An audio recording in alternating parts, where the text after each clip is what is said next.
اللہ کے حبیب علیہ الصلوۃ والسلام نے فرمایا خیرکم من تعلم القرآن وعلمہ، تم میں سے بہترین بیسٹ وہ ہے قرآن کو سیکھتا اور سکھاتا ہے۔ خیرکم یہ اسم تفضیل کا صیغہ ہے، یعنی جس طرح انگلش میں ہوتا ہے نا گڈ بیٹر بیسٹ، یہ تیسری فارم عربی میں ہے۔ خیرکم تم میں سے بہترین بیسٹ وہ ہے کہ جو قرآن کو سیکھتا اور سکھاتا ہے۔ اما بعد فإن خیر الحدیث کتاب اللہ وخیر الہدی ہدی محمد صلی اللہ تعالی علیہ وآلہ وسلم وشر الامور محدثاتها وكل محدثات بدعة وكل بدعة ضلالة وكل ضلالة في النار۔ اللهم صل على محمد وعلى آل محمد كما صليت على إبراهيم وعلى آل إبراهيم إنك حميد مجيد۔ اللهم بارك على محمد وعلى آل محمد كما باركت على إبراهيم وعلى آل إبراهيم إنك حميد مجيد۔ رب اشرح لي صدري ويسر لي أمري واحلل عقدة من لساني يفقهوا قولي۔ رب زدني علما رب زدنا علما، یا معلم ابراہیم علمنی من لدنک علما، یا مفہم سلیمان فہمنی۔ قال اللہ تبارک و تعالی فی محکم تنزیلہ اعوذ باللہ السمیع العلیم من الشیطان الرجیم من ہمزہ ونفخہ ونفثہ۔ قل هل يستوي الذين لا يعلمون والذين لا يعلمون۔ وقال نبينا محمد صلى الله تبارك وتعالى عليه وآله وسلم خيركم من تعلم القرآن وعلمه۔ رواہ البخاری۔ تمام قسم کی تحمیدات، تمجیدات، تقدیسات، عظمت و کبریائی، بڑائی، شہنشائی، مشکل کشائی اس اللہ وحدہ لا شریک کے لیے ہیں جو ساری کائنات کا داتا، دستگیر، غریب نواز، بگڑیاں بنانے والا، مشکل کشا اور حاجت روا ہے۔ اللہ احکم الحاکمین کی مختصر حمد کے بعد ریت کے ذرات سے زیادہ، بارش کے قطرات سے زیادہ، ان گنت لا تعداد بے حد و حساب درود و سلام امام الانبیاء، حبیب کبریا، نیر بطحا، زینت کعبہ، امامنا فی الدنیا و امامنا فی الآخرہ و امامنا فی الجنہ انشاءاللہ جناب محمد الرسول اللہ صلی اللہ تعالی علیہ وآلہ وسلم کی پاک، طاہر اور مطہر ذات کے لیے۔ مختصر حمد و ثناء کے بعد دیوکار بزرگوں، دوستوں، بھائیوں، عزت کے لائق اسلامی روحانی ماؤں اور بہنوں، اللہ احکم الحاکمین کی کلام مقدس قرآن مجید میں سے ایک آیہ کریمہ اور امام کائنات محمد الرسول اللہ صلی اللہ تعالی علیہ وآلہ وسلم کے فرامین میں سے ایک فرمان آپ کے سامنے تلاوت کیا ہے۔ اللہ تبارک و تعالی سے دعا ہے سرصدر سے کتاب و سنت کے مطابق ان کا معنی، مطلب اور مفہوم سمجھانے کی توفیق عطا فرمائے، اور اللہ رب العالمین ہم سب کو صحیح بات، منزل من اللہ شریعت کا پیغام سننے، سمجھنے، اس پہ عمل پیرا ہونے اور اس کا پرچار کرنے کی توفیق عطا فرمائے، اور اللہ رب العالمین ہم سب کی جملہ عبادات کو اپنی بارگاہ رحمت میں قبول و منظور فرما کے ہماری بخشش، ہدایت اور اللہ نجات کا سبب اور ذریعہ بنائے۔ یہ آیہ کریمہ جو آپ کے سامنے تلاوت کی ہے، اس میں اللہ رب العالمین نے رسول اللہ صلی اللہ علیہ وسلم کو مخاطب کر کر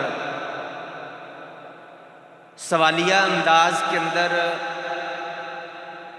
اس چیز کا رد فرمایا ہے کہ جو میری کتاب کو پڑھنے والے ہیں، سمجھنے والے ہیں، اس کا ادراک کرنے والے، اس کے احکامات کی تعلیم کو حاصل کرنے والے ہیں، منہیات کو سیکھنے والے ہیں، اور پھر اس پر اپنے علم کے مطابق عمل کرنے والے ہیں اور اس کی دعوت کو لے کر نکلنے والے ہیں، لوگوں تک پہنچانے والے ہیں، یہ لوگ اور کتاب کو چھوڑنے والے، اس کو نہ پڑھنے والے، اس کو نہ سمجھنے والے، اس کا ادراک نہ کرنے والے، یہ کبھی بھی نہ دنیا میں نہ آخرت میں اللہ تبارک و تعالیٰ کے ہاں برابر نہیں ہو سکتے۔ مرتبے اور مقام کے اندر، فضل و شرف کے اندر، دنیا میں بھی اور آخرت میں بھی اللہ رب العالمین کے ہاں برابر نہیں ہو سکتے۔ فرمایا قُلْ هَلْ يَسْتَوِي الَّذِينَ يَعْلَمُونَ وَالَّذِينَ لَا يَعْلَمُونَ، کہہ دیجئے کہ کیا وہ برابر ہیں وہ لوگ جو جانتے ہیں اور جو نہیں جانتے؟ اللہ رب العالمین تو اس بات سے بخوبی واقف ہے۔ اللہ تعالیٰ جو جانتا ہے، پھر سوال کرنے کا کیا مقصد ہے؟ اس کو کہتے ہیں استفہامی انکاری، یعنی سوالیہ انداز کے اندر کسی بات کا انکار کرنا، اس کا رد کرنا کہ یہ کبھی بھی اللہ رب العالمین کے ہاں برابر نہیں ہو سکتا۔ تو اس بات سے بھی، اللہ رب العالمین کے اس پیغام سے بھی ہمیں یہ پتہ چلتا ہے کہ قرآن کو سمجھنا، اس کا ادراک کرنا، اس کا ترجمہ پڑھنا، اس کے احکامات کو سمجھنا اور اس پر عمل پیرا ہونا اور اس کا پرچار کرنا، اس کی دعوت کو لے کر نکلنا کیوں ضروری ہے؟ کیونکہ ہم میں سے ہر بندہ اللہ رب العالمین کے ہاں اپنے درجات کی بلندی کو چاہتا ہے، اللہ رب العالمین کے ساتھ اپنا ربط اور تعلق مضبوط چاہتا ہے، اللہ تعالیٰ کے ہاں دنیا اور آخرت میں سرخرو ہونا چاہتا ہے۔ تو پھر جو یہ چاہتا ہے کہ میں دنیا اور آخرت میں اللہ رب العالمین کے ساتھ میرا تعلق، میرا ربط جو ہے وہ مضبوط ہو اور میرا اقبال اللہ رب العالمین کے ہاں دنیا اور آخرت میں بلند ہو، تو وہ اس بات پر غور کرے کہ اللہ تعالیٰ فرماتے ہیں قُلْ هَلْ يَسْتَوِي الَّذِينَ يَعْلَمُونَ وَالَّذِينَ لَا يَعْلَمُونَ، کہ اللہ رب العالمین کے ہاں اقبال ان کا بلند ہے،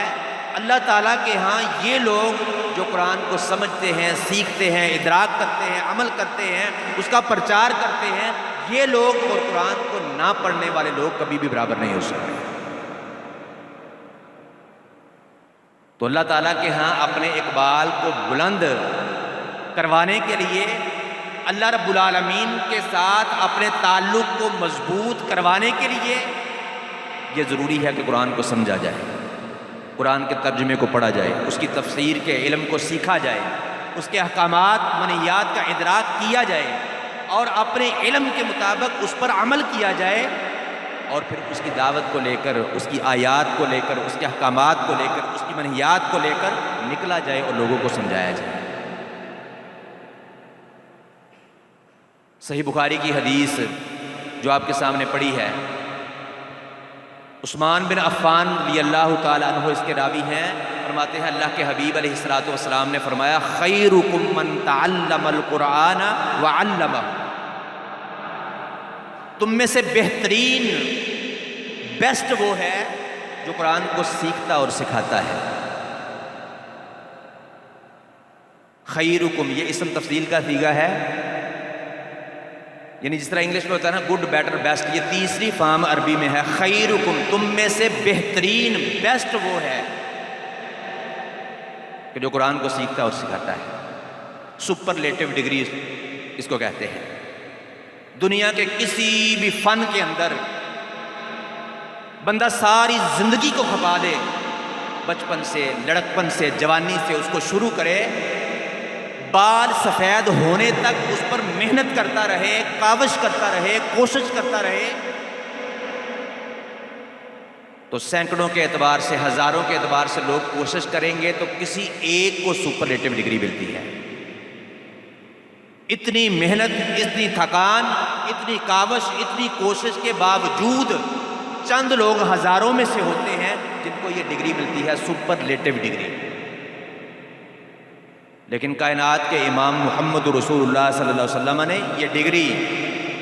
پہلے دن مدرسے میں پڑھنے کے لیے آنے والا بچہ، الف با تا ثا سیکھنے والا بچہ،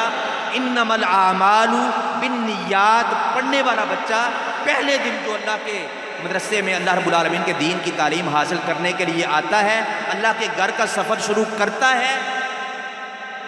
کائنات کے امام محمد رسول اللہ صلی اللہ علیہ وسلم نے اس کو یہ ڈگری تھما دی، خیرکم من تعلم القرآن وعلمہ۔ دنیا کے فنون کے اندر ساری زندگی کھپانی پڑتی ہے، اور پھر بھی کسی ایک کو یہ چند ایک کو یہ ڈگری ملتی ہے، دین کا علم حاصل کرنا، قرآن کا فہم سیکھنا، قرآن کا ترجمہ پڑھنے والا، قرآن مجید کا ناظرہ سیکھنے والا۔ پہلے دن جو بچہ مسجد کے اندر آتا ہے، مدرسے کے اندر آتا ہے، داخلہ لیتا ہے، اللہ کے پاک پیغمبر علیہ السلام نے سپرلیٹو ڈگری خیرکم من تعلم القرآن وعلمہ اس کو عطا کر دی۔ اور پھر دنیا کی سپرلیٹو جو ڈگری ہے وہ دنیا کے فنون کو حاصل کر کے جب یہ ڈگری حاصل کی جاتی ہے تو دنیا کا کوئی بڑا وہ ڈگری دینے کے لیے آتا ہے، علاقے کا کوئی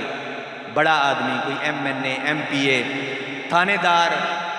وزیر اعلیٰ، وزیر اعظم، صدر پاکستان، وہ آ جاتا ہے، وہ اس کو ڈگری دیتا ہے، اور ہم بڑا اس پہ اتراتے ہیں، خوش ہوتے ہیں، تصویریں بناتے ہیں، سیلفیاں لیتے ہیں، فیس بک پہ ڈالتے ہیں، لوگوں کو بتاتے ہیں، ان کو خبر دیتے ہیں کہ فلاں صاحب آئے، اس نے میرے بیٹے کو، میرے بھائی کو، مجھے یہ ڈگری دی۔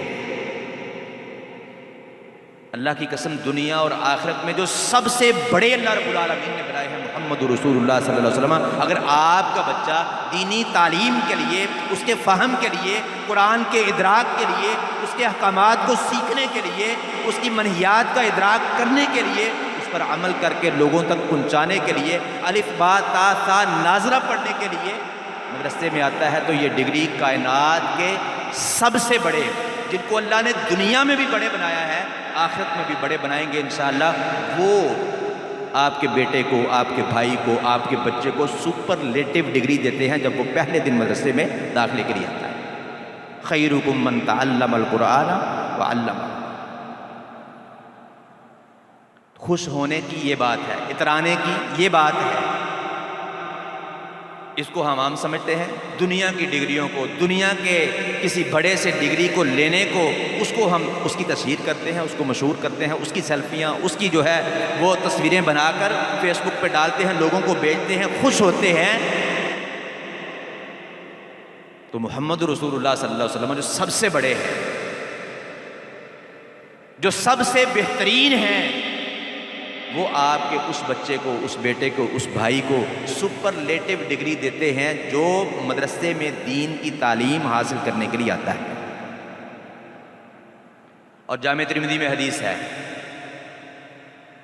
رسول اللہ صلی اللہ علیہ وسلم نے فرمایا، من سلک طریقا یلتمس فیہ علما، جو بندہ کسی ایسے راستے پر چلتا ہے کہ اس کی نیت کیا ہے کہ اس راستے پر چل کر، اس کی منزل پر پہنچ کر میں اللہ کے دین کی تعلیم کو حاصل کروں، کوئی اور مقصد نہیں ہے کہ یہاں سے پاکستان سے جو ہے وہ سفر کروں گا، سعودی عرب جاؤں گا، دبئی جاؤں گا، کینیڈا جاؤں گا، امریکہ جاؤں گا، کسی ملک میں جاؤں گا، پیسے کماؤں گا، دنیا کماؤں گا، دنیا کے مال و متاع کو اکٹھا کروں گا، یہ نیت نہیں ہے۔ پاکستان کے ایک شہر سے سفر شروع کروں گا، دوسرے شہر کے اندر جاؤں گا، مال کمانا، دنیا کا متاع اکٹھا کرنا، دنیا کی نعمتوں کے حصول کی خاطر نہیں۔ من ترک طریقا یلتمس فیہ علما، جو بندہ سفر شروع کرتا ہے، ابھی علم حاصل کیا نہیں، الف با تا ثا سبق لیا نہیں، ابھی انما الاعمال بالنیات لیا نہیں، ابھی سبق نہیں پڑھا ہے، ابھی رسول اللہ صلی اللہ علیہ وسلم من سلک طریقا یلتمس فیہ علما، جو بندہ ایسے راستے پر سفر شروع کرتا ہے کہ نیت اس کی یہ ہے کہ اس کی منزل پر پہنچ کر اللہ رب العالمین کے قرآن کا فہم حاصل کروں گا، اس کی منہیات کو سیکھوں گا، اس کے احکامات کو سیکھوں گا، اس پر عمل پیرا ہوں گا، لوگوں کو وہ سکھاؤں گا۔ ابھی یہ نیت ہے، سفر میں ہے، راستے پر چل رہا ہے۔ رسول اللہ صلی اللہ علیہ وسلم نے فرمایا، نبی صلی اللہ علیہ وسلم نے اپنی نبوت والی زبان سے یہ ارشاد فرمایا، سہل اللہ طریقا الی الجنہ، اس بچے کے لیے، اس نوجوان کے لیے، اس لڑکے کے لیے اللہ رب العالمین جنت کا راستہ آسان بنا دیتا ہے۔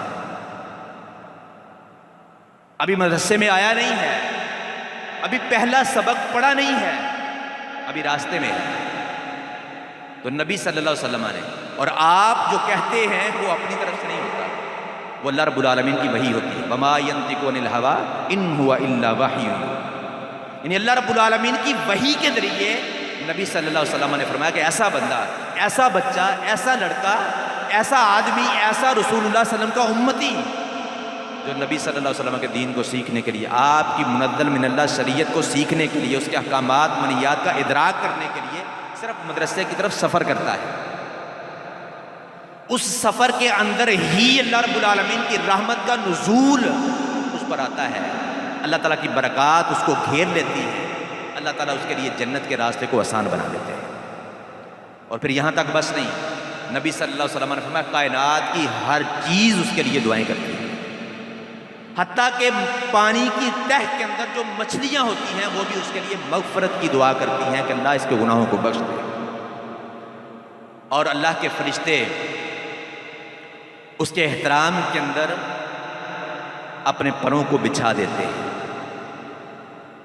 اپنے پروں کو رکھ دیتے ہیں، بچھا دیتے ہیں، یعنی پرواز سے روک دیتے ہیں۔ کچھ لوگ اس کا معنی یہ سمجھتے ہیں کہ طالب علم کے پاؤں کے نیچے فرشتے اپنے پروں کو بچھا دیتے ہیں، یہ حدیث میں نہیں ہے۔ اور طالب علم کے پاؤں کے نیچے یہ بات کہنا میرے فہم کے مطابق یہ فرشتے کی توہین ہے، یہ نہیں ہے۔ یعنی آپ دیکھتے ہیں باز اٹھتا ہے، چیل کوے اٹھتے ہیں، یہ اپنے پروں کے ساتھ حرکت دے کر پرواز کرتے ہیں اور کبھی کبھی پروں کو روک کر پرواز کرتے ہیں۔ تو فرشتہ اپنے پروں کو حرکت دے کر پرواز کر رہا ہوتا ہے، لیکن جب دین کے طالب علم کو دیکھتا ہے، قرآن کے طالب علم کو دیکھتا ہے، تو حدیث میں لفظ ہے رضا للطالب العلم، طالب علم کی خوشنودی کے لیے، اس کو خوش کرنے کے لیے، اس کے احترام، اکرام اور توقیر کے اندر وہ اپنے پروں کو رکھ دیتا ہے، روک دیتا ہے، پرواز بند کر دیتا ہے۔ تو نہیں، اللہ رب العالمین کے ہاں اس کا اقبال تو بلند ہوتا ہی ہے، اللہ تعالیٰ کے ہاں اس کا مرتبہ مقام تو اتنا ہوتا ہے کہ کوئی دوسرا اس کا مقابلہ نہیں کر سکتا۔ اللہ تعالیٰ کی مخلوقات بھی اس سے محبت کرتی ہیں، وہ بھی اس کے عزت، اکرام، احترام، توقیر کا خیال رکھتی ہیں، وہ بھی اس کے لیے مغفرت کی دعائیں کرتی ہیں۔ تو پھر ہمارے لیے یہ سمجھنا مشکل نہیں ہے کہ قرآن مجید کے فہم کو حاصل کرنا کیوں ضروری ہے، قرآن مجید کا ترجمہ پڑھنا کیوں ضروری ہے، قرآن مجید کو حفظ کرنا کیوں ضروری ہے، اس کو یاد کرنا کیوں ضروری ہے، اس کے احکامات منہیات کا ادراک کر کے اس پر عمل کر کے اس کا پرچار کرنا کیوں ضروری ہے۔ کیونکہ ہر بندہ چاہتا ہے کہ اللہ رب العالمین کے ہاں اقبال بلند ہو، اللہ تعالیٰ کے ہاں رفعتیں ملیں، بلندیاں ملیں، دنیا میں بھی اللہ تعالیٰ عزت اکرام سے نوازے اور آخرت میں بھی اللہ رب العالمین عزت اکرام سے نوازے۔ تو پھر قرآن مجید کا فہم ضروری ہے، پھر قرآن مجید کا ترجمہ پڑھنا ہر بندے کے لیے ضروری ہے، ہر مسلمان کے لیے ضروری ہے، ہر امتی کے لیے ضروری ہے۔ اور بھی کئی اس کے دلائل ہیں۔ مالک بن حویرث رضی اللہ تعالیٰ عنہ رسول اللہ صلی اللہ علیہ وسلم صحابی ہیں، وہ کہتے ہیں ہمارا وفد نبی صلی اللہ علیہ وسلم کی خدمت میں حاضر ہوا، ہم آپ صلی اللہ علیہ وسلم کے پاس آئے، تقریباً 20 دن رسول اللہ صلی اللہ علیہ وسلم کی خدمت میں ہم ٹھہرے، آپ نے دین کے احکامات کی ہمیں تعلیم دی، دین کی منہیات سے ہمیں واقف کروایا، اس کی تعلیم دی، اور جب ہم 20 دن تقریباً ہمارے ہو گئے، ہم گھروں کی طرف جو ہے وہ جانے کو پسند کرتے تھے، نبی صلی اللہ علیہ وسلم نے ہمیں چھٹی دی اور آپ نے ہمیں ہمارے گھروں کی طرف جانے کی اجازت دی۔ آپ نے کہا ارجعوا اہلیکم، تم اپنے گھر والوں کے پاس چلے جاؤ اور ان احکامات اور منہیات جن کا درس میں نے تمہیں دیا ہے، جن کا ادراک میں نے تمہیں کروایا ہے، جو میں نے تمہیں سمجھائی ہیں، جا کے اپنے گھر والوں کو جو تمہارے پیچھے ہیں ان کو بھی یہ باتیں سمجھاؤ۔ اور اسی طرح بنو عبد القیس کا وفد رسول اللہ صلی اللہ علیہ وسلم کے پاس آیا، نبی صلی اللہ علیہ وسلم نے دین کے احکامات ان کو سمجھائے، دین کی منہیات سے ان کو واقف کروایا، اللہ تعالیٰ کا منزل من اللہ دین اور شریعت اس کی تعلیم ان کو دی، اور جب وہ اپنے گھروں میں جانے لگے، واپس اپنے قبیلے والوں کی طرف جانے لگے، تو نبی صلی اللہ علیہ وسلم نے ان کو حکم دیا احفظوہ، یہ احکامات، یہ منہیات، یہ اللہ کا دین، یہ منزل من اللہ شریعت جس کا درس میں نے تمہیں دیا ہے، جو میں نے تمہیں سمجھا ہے، احفظوہ، ان کی حفاظت کرنا، ان کو اچھے طریقے سے یاد رکھنا، احفظوہ، ان کو حفظ کیے رکھنا، ان کو یاد کیے رکھنا، ان کی حفاظت کرنا، وَأَخْبِرُوهُ مَنْ وَرَاءَكُمْ، اور جو میرے پاس نہیں آ سکے، تمہارے قبیلے کے لوگ، تمہارے خاندان کے لوگ، تمہارے گھروں کے لوگ جو میرے پاس نہیں آ سکے، مَنْ وَرَاءَكُمْ، جو تمہارے پیچھے ہیں، جن کی طرف تم جا رہے ہو، ان کو بھی یہ باتیں یاد کروانا، ان باتوں کی تعلیم ان کو بھی دینا۔ تو اس سے یہ بھی معلوم ہوتا ہے کہ نبی صلی اللہ علیہ وسلم نے دین کے احکامات کو، منہیات کو، دین کے علم کو، منزل من اللہ شریعت کو یاد کرنے کا، حفظ کرنے کا، ادراک کرنے کا حکم بھی دیا۔ اس لیے بھی یہ ضروری ہے دین کو پڑھنا، قرآن مجید کا فہم حاصل کرنا، قرآن مجید کا ترجمہ پڑھنا، تفسیر کا علم لینا، احکامات کو سمجھنا، منہیات کو سمجھنا، اس پر عمل پیرا ہونا، اس کا پرچار کرنا ضروری ہے، کیونکہ نبی صلی اللہ علیہ وسلم نے حکم دیا ہے۔ اور اس سے یہ بھی معلوم ہوا کہ صرف ایک بندے کے لیے، چند بندوں کے لیے، ان بچوں کے لیے جو مدرسے میں داخل ہو جاتے ہیں، ان کے لیے تو ضروری ہے ہی ہے، ہر امتی کے لیے ضروری ہے، کیونکہ وہ طالب علم آئے تھے، پڑھنے کے لیے آئے، وہ داخلے کے لیے آئے، وہ داخل ہوئے، آپ نے ان کو تعلیم دی، ان کو قرآن سکھایا، اور کیا کہا؟ احفظوہ، تم نے خود بھی اس کو یاد رکھنا ہے، وَأَخْبِرُوهُ مَنْ وَرَاءَكُمْ، اور جو تمہارے پیچھے ہیں ان کو بھی جا کے اس کی خبر دینی، ان کو بھی اس کی تعلیم دینی۔ تو اس سے پتہ چلتا ہے کہ یہ ہر امتی جو لا الہ الا اللہ محمد رسول اللہ صلی اللہ علیہ وسلم پڑھتا ہے، اپنے آپ کو مسلمان، مومن، اللہ کے نبی صلی اللہ علیہ وسلم کا امتی سمجھتا ہے، یہ ہر اس کے لیے ضروری ہے۔ اور صحیح مسلم میں حدیث ہے، رسول اللہ صلی اللہ علیہ وسلم نے فرمایا، طلب العلم فریضۃ علی کل مسلم، علم کو طلب کرنا، اس کو حاصل کرنا، اس کے احکامات، منہیات کو سیکھنا، یہ ہر مومن کے لیے، ہر مسلمان کے لیے، مرد ہو، عورت ہو، بالغ ہو، اس کے لیے سیکھنا ضروری ہے۔ ہم نے یہ حدیث جو ہے وہ سکولوں کی، کالجوں، یونیورسٹیوں کی دیواروں پہ چسپاں کی ہوتی ہے، ٹھیک ہے، وہ بھی ایک فن ہے، وہ بھی ایک علم ہے، اس کو بھی حاصل کرنا دنیا میں زندگی بسر کرتے ہوئے ضروری ہے۔ لیکن یہ جو رسول اللہ صلی اللہ علیہ وسلم نے فرمایا کہ مسلمان کے لیے علم کو حاصل کرنا، اس کو طلب کرنا ضروری ہے، اس کا فریضہ ہے، یہ اسکول، کالج، یونیورسٹی یا دنیا کا کوئی فن اس حدیث کا مصداق نہیں ہے۔ اس کا مصداق کیا ہے؟ اللہ رب العالمین کا قرآن ہے، رسول اللہ صلی اللہ علیہ وسلم کی حدیث ہے، آپ کی قرآن مجید کی ہوئی عمل اور قول کے ساتھ تفسیر ہے، اس کا علم ہے، اس کا حکم دیا رسول اللہ صلی اللہ علیہ وسلم، فریضہ قرار دیا کہ ہر میرے امتی کا، ہر مسلمان کا، مرد ہو، عورت ہو، جب وہ بالغ ہو جائے تو قرآن مجید کا فہم، اس کا ترجمہ، اس کی تفسیر، اس کے احکامات، اس کی منہیات، یہ مسلمان کا فریضہ بن جاتا ہے۔ تو یہ بھی اس سوال کا جواب ہے جو شروع میں نے کیا کہ قرآن مجید کا ترجمہ پڑھنا، اس کا فہم حاصل کرنا، اس کے منہیات، احکامات کا ادراک کرنا کیوں ضروری ہے؟ اس لیے ضروری ہے کہ یہ میرا اور آپ کا فریضہ ہے، اور فریضہ کس نے قرار دیا ہے؟ محمد رسول اللہ صلی اللہ علیہ وسلم نے قرار دیا ہے۔ اور محمد رسول اللہ صلی اللہ علیہ وسلم نے کہاں سے قرار دیا ہے؟ اللہ رب العالمین کے وحی اس کے ساتھ قرار دیا۔ اور محمد رسول اللہ صلی اللہ علیہ وسلم پر پہلی وحی جو اللہ رب العالمین نے نازل کی وہ کیا تھی؟ اقرأ بسم ربک الذی خلق۔ پہلی وحی میں ہی قرآن مجید کی تعلیم کو حاصل کرنے کا حکم اللہ رب العالمین نے دیا، محمد رسول اللہ صلی اللہ علیہ وسلم کو مخاطب کر کے دیا،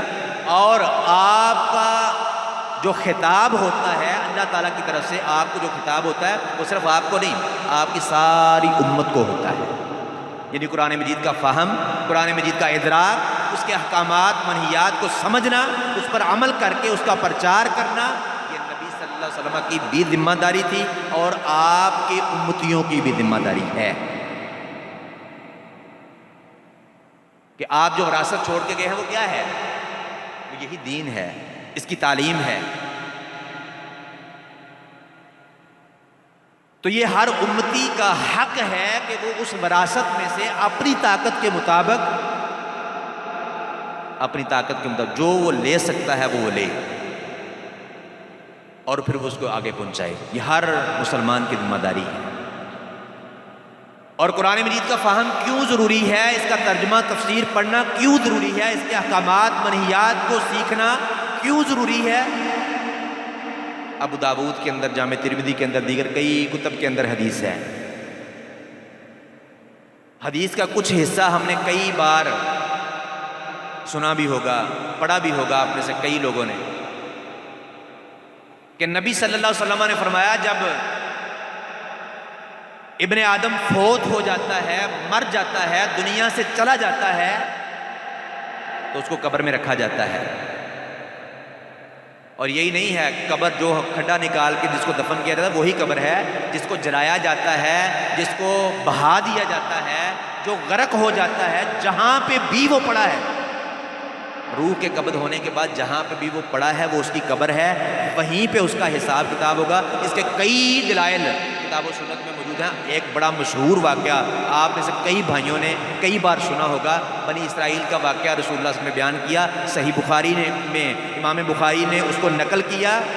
کہ ایک بندہ جس نے ساری زندگی اللہ رب العالمین کی نافرمانیوں میں گزار دی، اللہ تعالیٰ کی فرما برداری نہیں کی، گناہوں میں معصیتوں میں گزار دی، آخر میں وہ اللہ رب العالمین سے ڈر گیا. اپنے بیٹوں کو کہنے لگا جب میں مر جاؤں تو مجھے دفنانا نہیں ہے بلکہ جلا دینا ہے، اور میری کچھ راکھ کو بہا دینا ہے پانی کے اندر اور کچھ کو ہوا میں اڑا دینا ہے. اس کے بیٹوں نے اس کی اس وصیت پر عمل کیا. جب وہ مر گیا تو اس کو جلا دیا گیا، اس کی راکھ کو کچھ پانی میں بہا دیا گیا اور کچھ کو ہوا میں اڑا دیا گیا. نبی صلی اللہ علیہ وسلم نے فرمایا اللہ رب العالمین نے اس بہی ہوئی اور اس اڑی ہوئی راکھ کو حکم دیا، وہ ایک جگہ پہ اکٹھی ہوئی اور اللہ تعالیٰ کے حکم سے، اللہ تعالیٰ کے اس کلمے کن فیکون سے وہ دوبارہ وہی انسان بن کے اللہ رب العالمین کے دربار میں اللہ تعالیٰ کے سامنے کھڑا ہو گیا. تو اللہ رب العالمین نے پوچھا بھئی اس کام کی وجہ، اپنے بیٹوں کو یہ وصیت یہ نصیحت کرنے کی وجہ، تو اس نے کہا اللہ تیرے ڈر کی وجہ سے. اللہ رب العالمین نے کہا جا میں تجھے معاف کرتا ہوں. تو جس کو جلایا جائے، بہایا جائے، دفنایا جائے، کہیں بھی وہ روح کے قبض ہونے کی بات ہوگا وہی اس کی قبر ہے، وہیں پہ اس کا حساب کتاب ہوگا. تو نبی مکرم صلی اللہ علیہ وسلم نے فرمایا بندہ جب مر جاتا ہے اس کو اس کی قبر میں رکھا جاتا ہے تو اللہ رب العالمین کے منکر نکیر فرشتے، سوال و جواب والے فرشتے اس کے پاس آتے ہیں اور اس سے سوال کرتے ہیں من ربک ما دینک من نبیک، بتا تیرا رب کون ہے، تیرے نبی کون تھے اور تیرا دین کون سا ہے. اب نبی صلی اللہ علیہ وسلم دو طرح کے لوگ ہوں گے. ایک وہ لوگ جو صحیح جواب دیں گے ربی اللہ، میرا رب اللہ ہے، میرے نبی محمد رسول اللہ صلی اللہ علیہ وسلم ہیں، میرا دین دین اسلام ہے. اور دوسری قسم کے لوگ کیا ہوں گے، وہ کہیں گے ہاں لا ادری، مجھے نہیں پتا میرا رب کون ہے، مجھے نہیں پتا میرے نبی کون سے تھے، مجھے نہیں پتا کہ میرا دین کون سا ہے. ایک روایت میں پوچھا جائے گا نبی صلی اللہ علیہ وسلم کے بارے میں کہ اس بندے کے بارے میں تیرا کیا خیال ہے، تو کہے گا وہی خیال ہے جو لوگوں کا خیال تھا، مجھے کچھ نہیں معلوم. یہاں تک حدیث ہم نے کئی بار پڑھی بھی ہے، کئی بار سنی بھی ہے. اسی حدیث کے اندر، ابو داود کی اسی حدیث کے اندر اس سے اگلا سوال بھی ہے. اس سوال کو سن کر پھر آپ یہ فیصلہ کریں کہ اس سوال کا جواب کیا ہے. تو قرآن مجید کا ترجمہ تفسیر پڑھنا، اس کے احکامات منہیات کا ادراک کرنا، اس پر عمل پیرا ہونا، اس کا پرچار کرنا کیوں ضروری ہے. نبی صلی اللہ علیہ وسلم نے فرمایا وہ بندہ جو صحیح جواب دے گا کہ میرا رب اللہ ہے، میرے نبی محمد رسول اللہ صلی اللہ علیہ وسلم ہیں اور میرا دین دین اسلام ہے، فرشتہ اس سے چوتھا سوال کرے گا کہ تجھے کیسے معلوم ہوا کہ تیرا رب اللہ ہے، تیرے نبی محمد ہیں، تیرا دین اسلام ہے، تجھے یہ کیسے معلوم ہوا. وہ کہے گا اللہ کی کتاب کو پڑھا تھا، محمد رسول اللہ صلی اللہ علیہ وسلم آئے تھے، ان کی تعلیمات باقی تھی، ان کو سنا تھا، ان کو سیکھا تھا، ان سے مجھے پتا چلا کہ میرا رب اللہ ہے، میرے نبی محمد رسول اللہ صلی اللہ علیہ وسلم ہیں اور میرا دین دین اسلام ہے. اس سے یہ بھی پتا چلتا ہے کہ یہ علم اللہ رب العالمین کی پہچان کرواتا ہے. یہ علم جس کے سیکھنے کا اللہ اور اس کے رسول صلی اللہ علیہ وسلم نے حکم دیا ہے، جس کے بارے میں اللہ رب العالمین نے پہلی وحی نازل کی، اقرا بسم ربک الذی خلق، یہ علم اللہ رب العالمین کی پہچان کرواتا ہے، یہ علم محمد رسول اللہ صلی اللہ علیہ وسلم کی پہچان کرواتا ہے، یہ علم اپنے دین کی پہچان کرواتا ہے، اس کے احکامات سکھاتا ہے، منہیات کا ادراک کرواتا ہے، اس پر عمل کی ترغیب دیتا ہے اور جنت کا وارث بناتا ہے، جہنم اس کے عذابات ہولناکیوں سے محفوظ کرواتا ہے۔ یہ علم، اس کی یہ فوائد ہیں۔ اس لیے یہ کیوں ضروری ہے؟ عذابات سے بچنے کے لیے ضروری ہے، قبر کے عذاب سے بچنے کے لیے، محشر کے عذاب سے بچنے کے لیے، جہنم کے عذاب، اس کی ہولناکیوں سے بچنے کے لیے، اپنے آپ کو جنت کا وارث بنانے کے لیے ضروری ہے کہ قرآن کو سمجھا جائے، اس کا ترجمہ پڑھا جائے، اس کی تفسیر کو پڑھا جائے، اس کے احکامات منہیات کا ادراک کر کے اس پر عمل پیرا ہو کے اس کا پرچار کیا جائے۔ یہ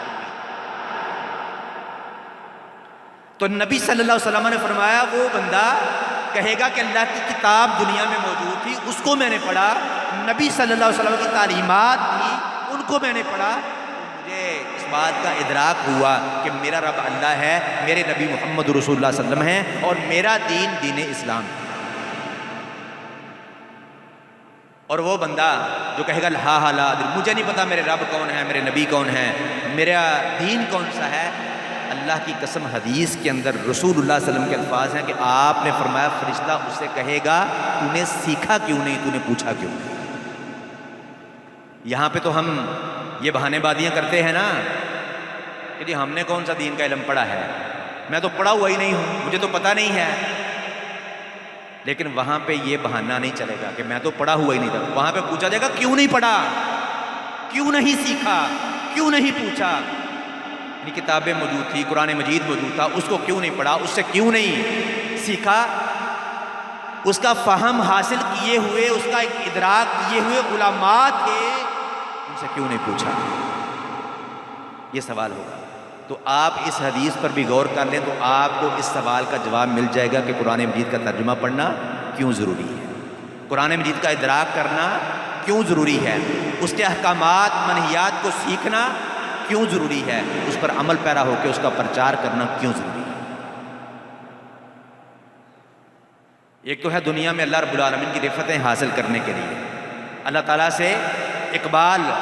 بلندی کو حاصل کرنے کے لیے، اور دوسرا اس کا مقصد ہے کہ اللہ تعالیٰ کے عذابات، اللہ تعالیٰ کی سزاؤں سے اپنے آپ کو محفوظ کروانے کے لیے، اور اللہ تعالیٰ کی بے شمار نعمتیں، وہ نعمتیں جو دنیا میں نہ کسی نے ان کو چکھا ہے نہ چھوا ہے، ان نعمتوں کو پانے کے لیے قرآن مجید کی فہمی جو ہے، قرآن مجید کو سمجھنا، قرآن مجید کا ترجمہ پڑھنا، اس کا ادراک کرنا، اس پر عمل پیرا ہو کے اس کا پرچار کرنا ضروری ہے۔ جو نہیں پڑھیں گے وہ وہاں پہ جواب نہیں دے سکتے۔ اللہ کی قسم ہم کہتے ہیں دنیا میں تو ہمیں پتہ ہے، یہ تو ہم نے سن لیا، حدیث میں آ گیا کہ یہ سوالات ہوں گے، یہ ان کے جوابات ہوں گے۔ اللہ کی قسم جس کو دنیا میں پتہ ہے کہ نبی صلی اللہ علیہ وسلم کی یہ حدیث ہے، آپ نے فرمایا یہ سوالات ہوں گے، من ربک ما دینک من نبیک، یہ سوالات ہوں گے اور ان کا جواب یہ ہے میرا رب اللہ ہے، میرے نبی محمد رسول اللہ صلی اللہ علیہ وسلم ہے، میرا دین دین اسلام ہے، یہ پتہ ہے دنیا کے اندر۔ لیکن اللہ رب العالمین صحیح جواب دینے کی توفیق قبر کے اندر اس کو دے گا جس نے قرآن کو دنیا میں کھولا تھا، اس کو پڑھا تھا، اس کا ادراک کیا تھا، اس کے ترجمے تفسیر پر غور و فکر کیا تھا، تدبر کیا تھا، اس کے احکامات منہیات کو سمجھا تھا، پھر اس پر عمل پیرا ہو کے لوگوں کو اس کی تبلیغ کی تھی، اس کا پرچار کیا۔ جس بندے نے دنیا میں قرآن کو پسے پشت ڈالے رکھا، اس کو پڑھا نہیں، اس کو سیکھا نہیں، اس کے احکامات منہیات کا ادراک نہیں کیا، اس کے مطابق اپنی زندگی کی خوشیاں اور غمیاں نہیں گزاری، اللہ کی قسم دنیا میں اس کو پتہ بھی ہے کہ ان سوالوں کے جوابات یہ ہیں، اس کے باوجود قبر کے اندر اللہ تعالیٰ اس کو توفیق نہیں دیں گے کہ وہ صحیح جوابات دے سکے۔ تو قبر کے سوالات کے جوابات درست دینے کے لیے بھی قرآن کو سمجھنا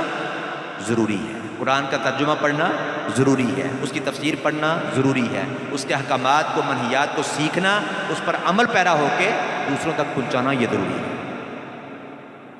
اور قرآن مجید کا ترجمہ پڑھنا، اس کا فہم حاصل کرنا اس لیے بھی ضروری ہے کہ میں اکثر کہا کرتا ہوں اپنے خطبات کے اندر، دروس کے اندر، کہ قرآن مجید کے 3 حق ہیں جو صرف علماء، مفتیان، خطباء، ائمہ مساجد، مولویوں کے نہیں ہیں، جن پر ہم نے ڈالے ہوئے ہیں۔ یہ تو ان کا کام ہے۔ اللہ کی قسم، ہر اس بندے کے لیے جو لا الہ الا اللہ محمد رسول اللہ صلی اللہ علیہ وسلم کا اقرار کرتا ہے، اپنے آپ کو محمد رسول اللہ صلی اللہ علیہ وسلم کا امتی سمجھتا ہے، اپنے آپ کو مسلمانوں کی صفوں کے اندر شامل سمجھتا ہے، اس کے لیے، اس پر یہ 3 حق قرآن مجید کے ہیں۔ وہ کیا ہے؟ سب سے پہلا حق اس کا ترجمہ پڑھنا ہے، اس کے احکامات، منہیات کو سیکھنا ہے، اس کا ادراک کرنا ہے۔ دلیل اس کی کیا ہے؟ ایک تو یہ ہے کہ رسول اللہ صلی اللہ علیہ وسلم نے فرمایا طالب العلم فریضۃ علی کل مسلم، اور دوسرا اللہ رب العالمین نے قرآن مجید کی پہلی وحی نازل کی، اقرا بسم ربک الذی خلق، حکم دیا قرآن مجید کو پڑھنے کا۔ اور بھی دلائل جو میں نے آپ کے سامنے پڑھے ہیں ابھی۔ تو قرآن مجید کو پڑھنا، اس کا ترجمہ پڑھنا، اس کی تفسیر کو سیکھنا، احکامات، منہیات کا ادراک کرنا، یہ ہر مسلمان کے لیے ضروری ہے، صرف مولویوں کے لیے نہیں ہے، ہر مسلمان کے لیے ضروری ہے۔ قبر کے اندر صحیح جوابات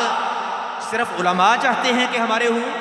یہ ساری امت یہ چاہتی ہے؟ تو پھر ساری امت کے لیے ضروری ہے کہ وہ قرآن کو سمجھے، قرآن کا ترجمہ پڑھیں، اس کے احکامات، منہیات کو سیکھیں۔ تو یہ قرآن مجید کے ماننے والوں پر پہلا حق ہے کہ اس کو سیکھا جائے، اس کا ترجمہ پڑھا جائے، اس کا ادراک کیا جائے، احکامات، منہیات کو سیکھا جائے۔ اور دوسرا حق کیا ہے؟ اس پر اپنے علم کے مطابق عمل پیرا ہونا۔ اللہ رب العالمین نے فرمایا والعصر ان الانسان لفی خسر الا الذین آمنوا وعملوا الصالحات۔ قسم اٹھا کے اللہ رب العالمین نے فرمایا کہ عصر کے وقت کی قسم یا زمانے کی قسم، ساری کی ساری انسانیت خسارے میں ہے، سارے لوگ خسارے کے اندر ہیں۔ خسارہ کیا ہے؟ اللہ کی قسم کتاب و سنت کا مطالعہ کریں تو خسارہ جہنم، اس کے عذابات، اس کی ہولناکیاں ہیں۔ آپ کو کاروبار کرتے ہیں نا، انویسٹ کرتے ہیں، پیسے لگاتے ہیں، تو 2 ہی چیزیں ہیں، یا تو نفع ہوتا ہے یا خسارہ ہوتا ہے۔ تو خسارہ کیا ہے؟ کہ جو آپ کے پاس ہے، آپ کا راس المال، اس میں سے جب کمی ہوتی ہے تو یہ خسارہ ہوتا ہے۔ اگر وہ پورا ہو گیا ہے، آپ کو نفع نہیں ہوا، آپ کا راس المال پورا ہو گیا ہے، نفع نہیں ہوا، تو اس کو خسارہ کوئی نہیں کہتا۔ جب راس المال جو انویسٹ آپ نے کی ہے، جو پیسہ آپ نے خرچ کیا ہے، اس میں سے بھی کم ہو جائیں تو اس کو کہتے ہیں خسارہ، گھاٹا۔ تو اللہ رب العالمین نے قسم اٹھا کے فرمایا سارے کے سارے لوگ خسارے میں، یعنی اللہ رب العالمین نے ان کے لیے جنت کو بنایا تھا، لیکن انہوں نے اپنے اس حق کو اپنے کرتوتوں کی وجہ سے، بدعمالیوں کی وجہ سے اس حق کو کھو دیا۔ اللہ تعالیٰ سے وہ حق حاصل نہیں کر سکے۔ کیوں؟ اس لیے کہ اللہ رب العالمین نے وہ حق تو ان کو دیا تھا، بنائی تو ان کے لیے تھی، پھر اس کو پانے کے اصول، ضوابط، رول، ریگولیشن مقرر کیے تھے، انہوں نے اس کو چھوڑ دیا، اپنے اپنے قوانین کے مطابق، اپنے اپنے رولز کے مطابق زندگی کو بسر کرنا شروع کر دیا، تو اب یہ خسارے میں ہو گئے۔ جو ان کا حق تھا، جو ان کا راس المال تھا، ایمان، عقیدہ توحید، رسول اللہ صلی اللہ علیہ وسلم کی اطاعت، فرما برداری، دین کی تعلیم، اس کا فہم، اس پر عمل، اس کا پرچار، جنت کا حصول، اس میں سے انہوں نے خسارہ لے لیا۔ ساری کی ساری انسانیت خسارے میں۔ اب اللہ رب العالمین قسم اٹھا کے کہہ رہے ہیں، اگر اللہ تعالیٰ قسم نہ اٹھاتے پھر ہمیں یقین نہیں تھا، پھر ہمارا ایمان نہیں تھا، پھر بھی ایمان تھا، لیکن اللہ رب العالمین نے قرآن فہمی، قرآن کا ترجمہ پڑھنا کیوں ضروری ہے، قرآن کو سیکھنا کیوں ضروری ہے، اس کو سمجھنا کیوں ضروری ہے، اس بات کی اہمیت کو لوگوں کو باور کروانے کے لیے قسم اٹھائی، والعصر ان الانسان لفی خسر، قسم ہے زمانے کی یا عصر کے وقت کی، سارے کے سارے انسان خسارے کے اندر ہیں، الا الذین آمنوا وعملوا الصالحات، مگر وہ لوگ خسارے کے اندر نہیں ہیں جو ایمان لائے اور نیک اعمال کیے۔ قرآن مجید کو سیکھنا، اس کا فہم حاصل کرنا، ادراک کرنا، ترجمہ تفسیر، احکامات منہیات کو سیکھنا، یہ پہلا فریضہ ہے قرآن مجید کا مسلمان پر، صاحب قرآن پر، قرآن کو ماننے والے پر پہلا حق ہے۔ اور اللہ تعالیٰ کے عذابات سے بچنے کے لیے دوسرا حق قرآن مجید کا کیا ہے؟ الا الذین آمنوا وعملوا الصالحات، اس کے مطابق قرآن مجید کی تعلیمات کے مطابق احکامات کو سیکھ کر عمل کرنا اور منہیات سے بچنا، یعنی نیک اعمال کرنا، یہ قرآن مجید کا دوسرا حق ہے۔ اور تیسرا حق ہر مسلمان کے لیے، صحیح بخاری میں حدیث ہے، رسول اللہ صلی اللہ علیہ وسلم نے فرمایا بلغوا انی ولو آیا، بلغوا تبلیغ کرو، پہنچاؤ، انی مجھ سے، ولو آیا اگرچہ ایک آیت ہی، اگر میرے اور آپ کے معاشرے کے فتوے کے مطابق، ہمارے فہم کے مطابق، جو ہم سمجھتے ہیں اس کے مطابق اگر یہ مولویوں کا کام ہے، مفتیوں کا کام ہے، علماء کا کام ہے، اساتذہ، خطباء، ائمہ کا کام ہے، تو کون سا خطیب ہے، کون سا امام ہے جس کے پاس ایک آیت کا ہی علم ہو؟ کون سا عالم ہے، کون سا استاد مفتی ہے جس کے پاس صرف اور صرف قرآن مجید کی ایک آیت کا علم ہو؟ پھر یہ اس حدیث کا مصداق کون ہے؟ بلغوا انی ولو آیا، اور رسول اللہ صلی اللہ علیہ وسلم نے فرمایا، بخاری کے اندر حدیث ہے، صحیح بخاری میں حدیث ہے، بلغوا انی ولو آیا، مجھ سے آگے پہنچاؤ، میرے احکامات کی تبلیغ کرو، چاہے ایک ہی مسئلہ تم تک پہنچاؤ، ایک آیت کا علم ہو، ایک حدیث کا علم ہو، اس کو آگے پہنچاؤ۔ تو یہ مسلمانوں پر، قرآن کو ماننے والوں پر، رسول اللہ صلی اللہ علیہ وسلم کے امتیوں پر قرآن کا تیسرا حق ہے۔ پہلا حق اس کے علم کو سیکھنا، دوسرا حق اس کے مطابق عمل کرنا، اور تیسرا حق کیا ہے؟ اس کا پرچار کرنا۔ تو یہ بھی اس سوال کا جواب ہے جو شروع میں نے کیا کہ قرآن کو سمجھنا کیوں ضروری ہے، قرآن کو سیکھنا، اس کا ترجمہ پڑھنا، تفسیر کو سیکھنا، احکامات منہیات کو سیکھ کر اس پر عمل پیرا ہو کر اس کا پرچار کرنا کیوں ضروری ہے؟ اس لیے کہ اللہ رب العالمین کا، اللہ تبارک تعالیٰ کے رسول صلی اللہ علیہ وسلم کا حکم ہے۔ اللہ تعالیٰ کے ہاں اقبال کی بلندی کے لیے ضروری ہے، قبر کے اندر سوالات کے جوابات دینے کے لیے ضروری ہے، دنیا اور آخرت کی بے شمار نعمتیں اللہ رب العالمین سے پانے کے لیے ضروری ہے کہ قرآن کو سمجھا جائے، اس کا ترجمہ پڑھا جائے، اس کی تفسیر کو سیکھا جائے، اس کے احکامات منہیات کا ادراک کیا جائے اور اس کا پرچار کیا جائے۔ اور یہ ہر مسلمان کے لیے ضروری ہے، ہر امتی کے لیے ضروری ہے۔ یہ کوئی نہیں ہے، کوئی اس میں فرق نہیں ہے کہ یہ کون سا بندہ، خاص لوگ ہیں جنہوں نے علم کو حاصل کیا، جنہوں نے تعلیم کو پڑھا ہے، جنہوں نے جو ہے وہ قرآن کو سیکھا ہے، جو علماء ہیں، اساتذہ ہیں، خطباء ہیں، ائمہ ہیں، مولوی حضرات ہیں، ان کے لیے یہ ضروری ہے۔ اللہ کی قسم یہ ہر امتی کے لیے ضروری ہے، ہر مسلمان کے لیے ضروری ہے۔ اور اس لیے بھی ضروری ہے کہ نبی صلی اللہ علیہ وسلم نے فرمایا، نظر اللہ امرأً، اللہ رب العالمین ایسے شخص کا چہرہ تر و تازہ رکھے، اللہ تعالیٰ ایسے شخص کے چہرے کو شاداب رکھے، یعنی کہ اس پر پریشانیوں کے اثرات کو بھی نہ آنے دے۔ ایک تو دیا اس پر مصیبتوں کا جو ہے وہ گھراؤ ہو جانا، مصیبتیں آ جانا، آزمائشیں آ جانا، پریشانیاں آ جانا۔ نبی صلی اللہ علیہ وسلم نے دعا کی، نظر اللہ امرأً، ایسے بندے پر اللہ تعالیٰ اس کے چہرے کو تر و تازہ رکھے ہر وقت، اگر کوئی باطنی پریشانی ہے بھی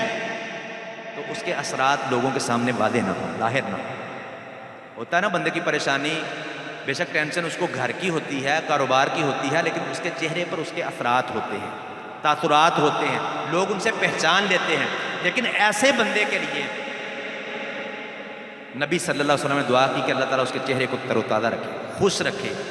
شاداب رکھے، کبھی اس پر پریشانی کے اثرات نہ آنے دے اس پر جو بندہ میری حدیث کو یاد کرتا ہے، میری حدیث کو سنتا ہے، اس کو یاد کرتا ہے، حتیٰ یبلغہ غیرہ، یہاں تک کہ اس کو دوسروں تک پہنچا دیتا ہے. اس کو سنتا ہے، یاد کرتا ہے اور اس کی تبلیغ کرتا ہے. تو نبی صلی اللہ علیہ وسلم کی یہ دعا صرف علماء پانا چاہتے ہیں، یہ ساری امت پانا چاہتی ہے؟ کیوں جی؟ آپ پانا چاہتے ہیں رسول اللہ علیہ وسلم کی اس دعا کو؟ بولیں تو صحیح ہے. تو پھر قرآن مجید کو سمجھنا میرے لیے، علماء کے لیے ضروری ہے یا سب کے لیے ضروری ہے؟ تو قرآن مجید کو سمجھیں گے انشاءاللہ، اس کا ترجمہ پڑھیں گے انشاءاللہ، اس کے فہم کا ادراک کریں گے انشاءاللہ، اس پر عمل پیرا ہو کر دوسروں تک پہنچائیں گے انشاءاللہ. اللہ رب العالمین توفیق عطا فرمائے کتاب و سنت کو صحیح معنوں میں سمجھنے کی، عمل پیرا ہونے کی اور دوسروں تک پہنچانے کی اللہ تعالیٰ توفیق عطا فرمائے. وما توفیقی الا باللہ. اقول قولی ھذا استغفر اللہ لی ولکم ولسائر المسلمین.